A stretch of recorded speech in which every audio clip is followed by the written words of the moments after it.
Okay, class, let's pick up where we left off. Remember that we were on this the hero's journey. This is the collective works of Professor Joseph Campbell, an extraordinary man, one of the people that I would most have loved to have had dinner with. I'd love to have had dinner set with myself, maybe General George Patton, Sir Winston Churchill, and perhaps Professor Joseph Campbell. That'd be, imagine we'd probably have quite a few things to talk about.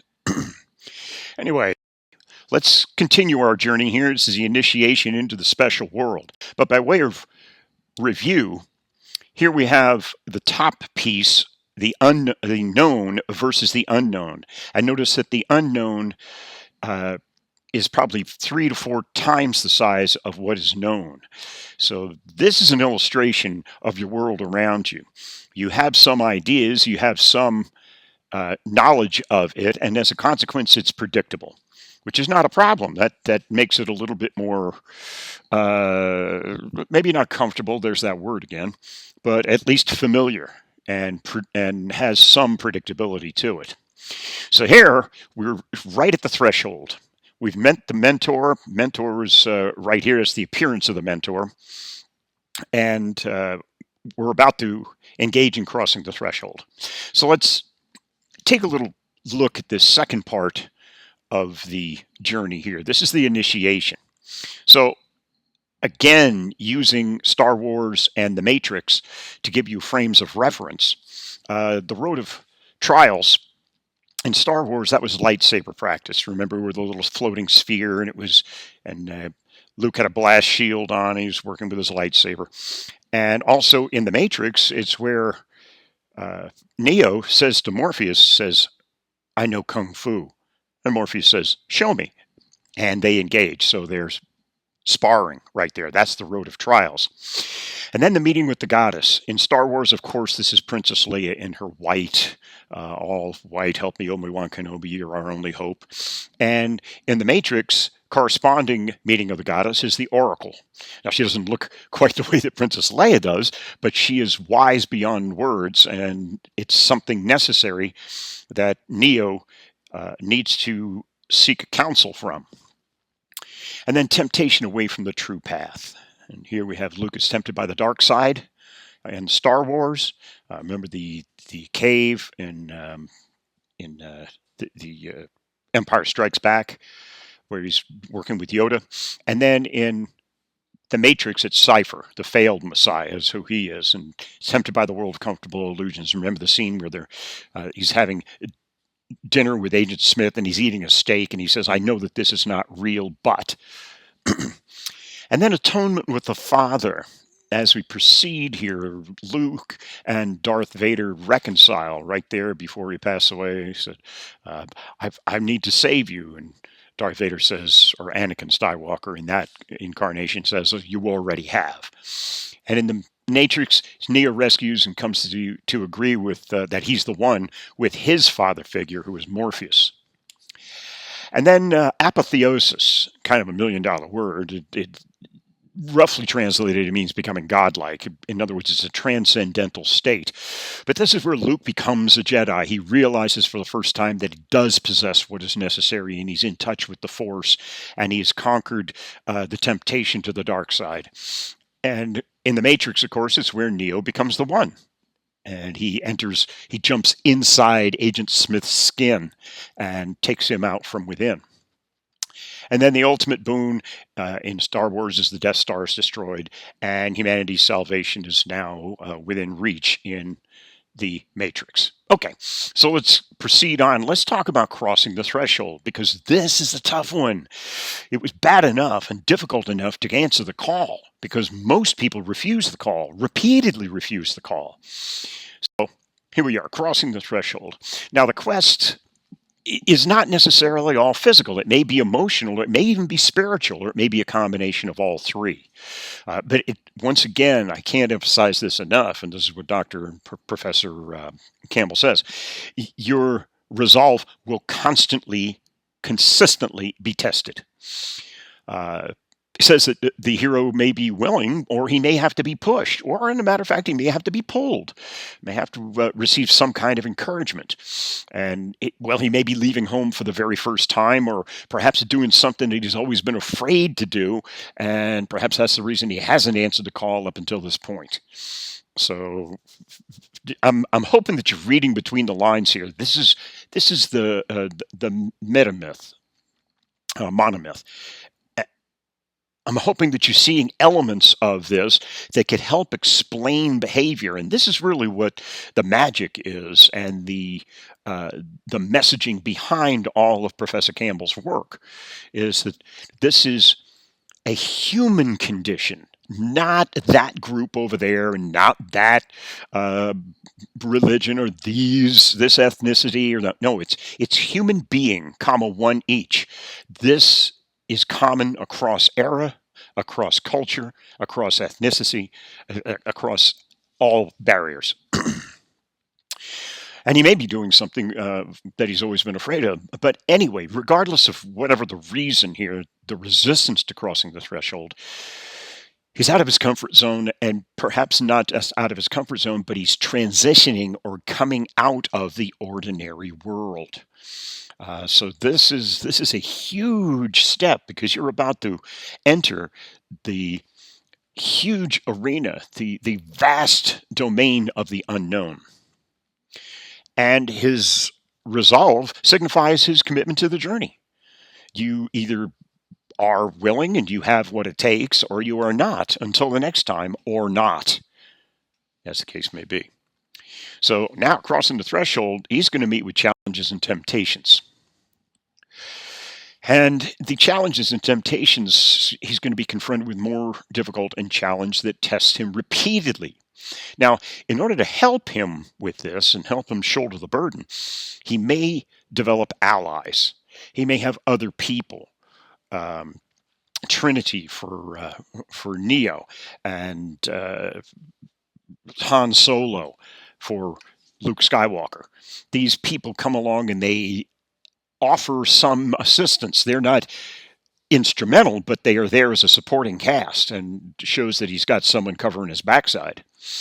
Then Professor Campbell makes an interesting aside. He says, beware, because most so-called adventures are circular. And why does he say that? Well, because once again, people tend to get sidetracked, or for a variety of reasons. Maybe you're haunted by your commitments. Maybe you still have to go back for the harvest and help out there. Maybe you got to go take care of a sick friend.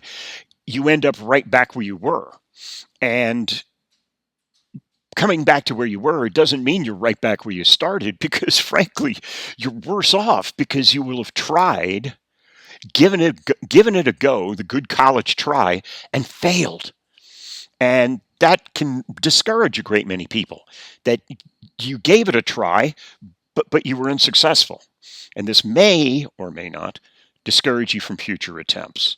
So each repeated failure here has a cumulative and summative effect, to where that in itself, your failure, your trial and failure, is going to haunt you. But again, your skills and your powers are going to be repeatedly tested. Again and again and again and again and again and again. Temptations, sidetracks, distractions, guilt, sorrow, whatever.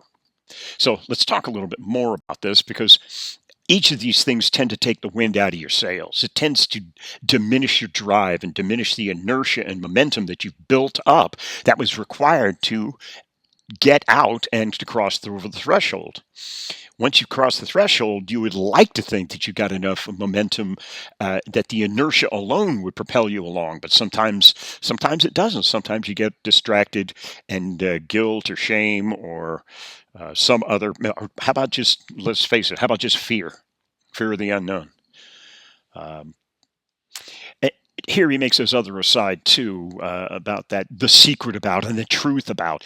Don't get fished in by this stuff. This could be a sign where you're going to try to trade the journey for some fictive shortcut that frankly doesn't exist, but it gives you the illusion that you're making progress, or it gives you the illusion that you're doing what is beneficial, when in fact, you're simply spinning your wheels. He encouraged you to start thinking out of the box. Now, people say this a lot, and usually when I give this lecture and I start to think in terms of what constitutes thinking out of the box, I teach the students in the first part of the semester in motivation. I teach goal setting, short, intermediate, and long term goals, and then you string them together and you get some kind of a rudimentary plan. Well, that's thinking in a traditional sense, and that's the way we were all raised, and we're very, very comfortable with that. However, the second part of the semester here is based upon self improvement. Any accomplishments that you make are logical and natural consequences of your engaging in self improvement. And how do you self improve? Well, you pay attention and you continually find ways to make small incremental changes. But the point is, instead of thinking about just going from A to B, you're thinking about expanding yourself in a spherical, three-dimensional sense. You see, so you're thinking outside of the box. This isn't the way most people think. Most people think, I've got to do this by Friday and everything else be damned. And then when Friday comes around, you either did it or you didn't. And most chances you did. And then you pat yourself on the back and then you draw a blank. Why? Well, because you're done and you're off duty. Well, when you're thinking outside of the box and you're based on self-improvement, your accomplishment was there, but that wasn't the reason you did it. You did that to improve yourself, and the accomplishment came along as a cherry on the top. So, he also cautions you to challenge what you think you already know. Now, you as kinesiologists and exercise scientists, I've got to tell you, this may sound a bit strange, but when I received my second master's degree in exercise physiology in the early 1990s, and ultimately my PhD, I have had to go back. I always try to keep my finger on the pulse, but I've had to go back and relearn things that I was taught. It was taught as fact back then. And now, because of new assay methods, new research, different methods of investigation and analysis, et cetera, things have been shown to be untrue, or it wasn't that at all. It's now this. So I have had to challenge myself consciously to go back and think about what I already know. A lot of what I learned about basic protein synthesis and protein metabolism, and basal metabolism versus resting metabolism, and everything from graded potential to action potential and neural electrical transmission for neuromuscular movement. Everything has been called into question. Don't be afraid of that. Don't be afraid of that. Be open to it, because you're going to be challenged, and you're going to need to be able to defend yourself, and you're going to be able to quote chapter and verse. So keep your finger on the pulse. And he says, challenge what you think you already know, because frankly, my dear, it's obviously wrong. Okay, so let's continue our journey. Just keep this in mind, that the challenges and temptations will be continuous, and probably they're going to become more and more and more elaborate and challenging. However, you are going to be stronger as a consequence, so it's going to be a progression where the greater the challenge is going to be met by the greater the resolve, because of your systematic desensitization as you approach, as you're successively and progressively challenged. Okay. Well, approach to the innermost cave. You get into here, and this is, in some cases, it may be where you confront your innermost demons. You may reface the same doubts and fears that come from the initial call to action, and you may refuse the call. So be aware of this. Forewarned is always forearmed. It could be an actual place with terrible danger, or more often than not, it's an inner conflict, something you've got going on inside you. Don't be afraid of this. Get into it. Folks, use your journal. That's the reason I assigned that in the first place. Use your journal. Write it down. Talk to yourself about your thoughts and your feelings and your perceptions. See if any of your what you already know, quote unquote, has been challenged. Have you had to alter your thinking? Have you had to alter your conclusions? Uh, because all of this is in preparation, getting ready for the final leap into the unknown. You're right on the precipice right here. You're approaching the innermost cave, but you're not there. You're right at the doorway, right at the entrance. And it's going to require courage because you got a treacherous road ahead. And again, don't default and think that it's all physical. There's a hell of a lot of ways that you can be hurt that are more injurious than just physical. You ever had your heart broken? Uh-huh. Okay. Have you ever had your reputation tarnished because you deserved it and because you screwed up? Woo! That's a treacherous road right there. So there are worse things than skinning your knee and skinning your elbow and getting a bloody nose. You will experience approach avoidance. The approach is that you know that you want to do this. You know that you've got resolve. You know that greater things are in the offing. However, you are avoiding them because you're afraid. A little tip here. Let me get you an aside. If you are afraid, and you have to be honest with yourself, honesty is really the key here. If you are afraid, write in your journal, specifically identify what it is you fear. Don't just say I'm afraid because that's generic. And then if you're just afraid of everything, then you become fearful, full of fear. So you're afraid of everything. You're afraid of your own shadow. That's why you sit in a dark room with no friends. So if you are afraid and you can admit that to yourself, identify, analyze, dig, work at it. Try to figure out what it is specifically that you fear and then deal with that. Okay. Ordeal, death, and rebirth. And again, this is not physical, it's metaphoric. This could be the old you, it could be the new you. I'm always reminded, every time I give this lecture, I think of that one post that I saw years ago. I showed a bunch of kids on bicycles, they're just sitting there kind of looking at the cameras, about 10 of them on their bikes, teenagers, young teenagers. And it said, there was that day we all got out of school and we all got on our bikes and went out to play, and none of us realized it would be for the last time. Yeah. I don't know about you, but that kind of haunts me because I can relate to that. I remember I used to do that. I remember me and my buddies used to go out, and as long as we were on our bikes, we were mobile and we had the world. The world was our oyster. Different time back then, I'm sure. Mom just said, be home when the street lights come on. But then there was that time that we just didn't do that again anymore.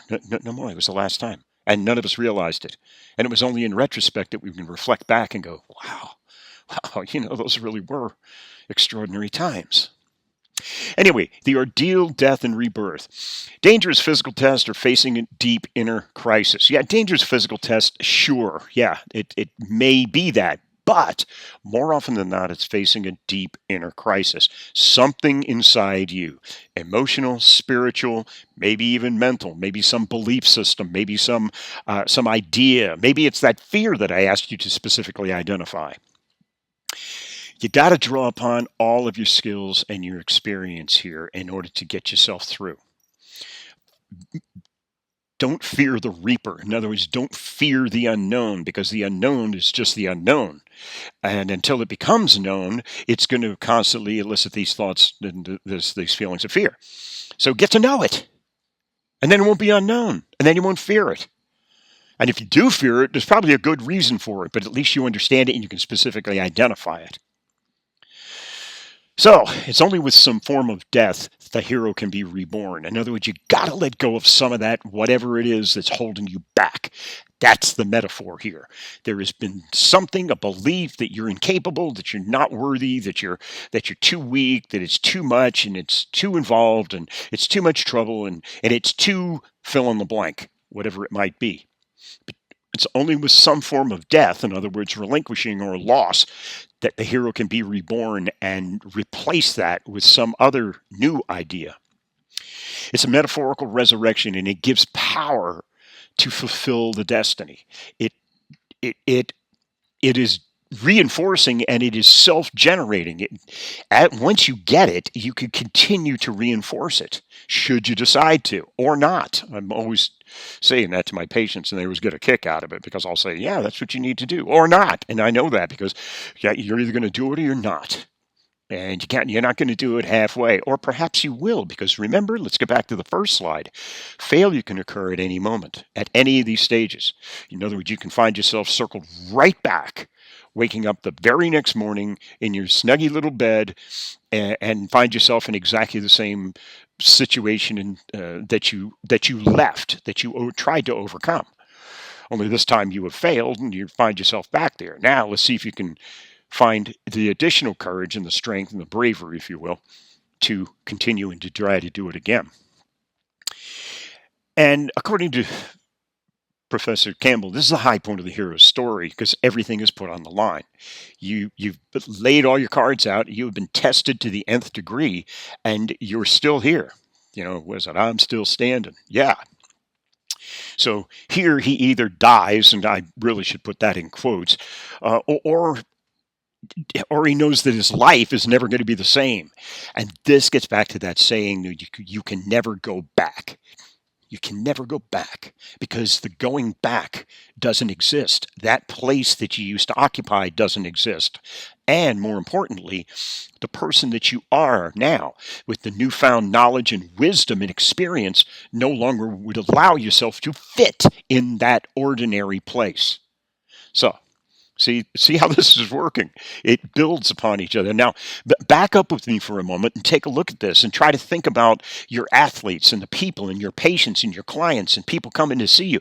This right here, if it doesn't explain what they're doing, it can give you some template with which to explain their journey to them. And more importantly than that, because that's off in the future somewhere, I'm talking about what effect is it having upon you? Because you're the one that's the most important. Because people are going to be coming to you, cap in hand, looking for guidance, looking for advice, looking for mentorship, looking for some path. And you better be worthy of that, and you better take it seriously, because it's a very heady experience. I always say this: people can find no help anywhere, and yet they're coming to you. So you better take that very, very seriously and respect the power that you have with that. And don't lead them astray. What's that Hippocratic Oath? If you're familiar with that, it's what all medicos take. At least do no harm. Basically, that's it. At least do no harm. Okay, let's get to that $1,000,000 word, apotheosis. This is the point of realization in which a greater understanding is achieved. It's that, another word is catharsis. I know I'm big words 101 here. My suggestion is you get a thesaurus. Sorry, couldn't resist. Anyway, apotheosis is the point of realization in which a greater understanding is achieved. He finally has that aha moment, that cathartic moment where he goes, wait a minute, remember, I'm the one. Was Neo, and I am a Jedi for Luke Skywalker. As a result of this confrontation, the hero gains a profound understanding of their purpose or their skill. One of the great journeys and challenges and mysteries in psychology that psychology attempts to explore is the meaning of life. And as a matter of fact, the great psychologist Viktor Frankl, survivor of the Nazi death camps, wrote his great treatise on a man's search for meaning. It's an extraordinary work. I highly recommend it. If this resonates with you at all, that is an extraordinary work that you can refer to and derive even more meaning, because he explains a lot of this. He doesn't use the monomyth. He uses real-life examples. And by the way, what is man's search for meaning? Why did people survive? He explored that because he was in the concentration camps and he saw robust, big, vibrant, healthy people die. And he saw meek, perhaps weak, frail individuals struggle and survive. And he was puzzled by how in the world could they do it? Well, ultimately, I'm not going to give away the ending because I really would recommend that you read it. It's a very short treatise. It's not a long book. It's because they had something to live for. That's it.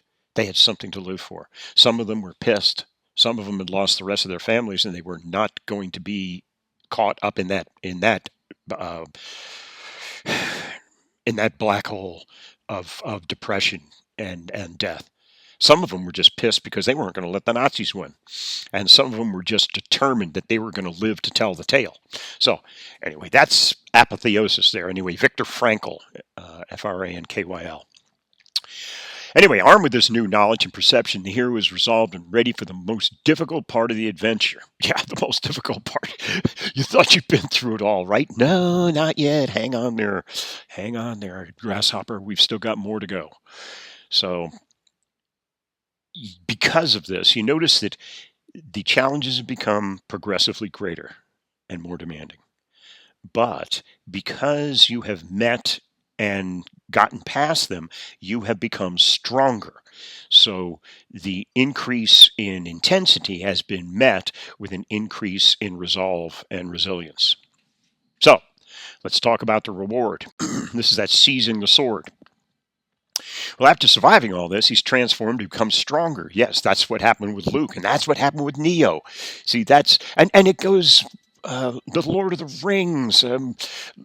Look at something as innocuous as the Wizard of Oz. Dorothy. She becomes wiser and she understands everything, and defeating the Wicked Witch, etc. Anyway, rewards may be a secret, a valuable object, a reconciliation with a loved one, or an ally, some knowledge, power, or powerful insight into something. It's no telling what form the reward will take, but you will gain something, and it will be perhaps nothing that you were looking for. It might have been what you were looking for, but it might have been something that was there that represents what you were looking for and gives you entree into that for which you seek. And this may facilitate your return to the ordinary world because now you've got the reward, you've got the sword. Now you can go back, but you can go back and not to reoccupy that same space, that same void, because, well, we already determined that doesn't exist anymore. And it's certainly evident that you don't exist as the same person who would willingly relinquish control and just resign themselves to being part of that ordinary world anymore. You're going back as a superior individual, as someone who has something to give. Anyway, he must put collaborations aside. In other words, all your friends right here, you acknowledge them and you tell them, I've got to go back. I've got to go and do this. And this prepares you for the last leg of the journey. And that, my friends, is the part of part 2. So let's go ahead and gear up and get part 3 underway. And I'll see you in just a few minutes then.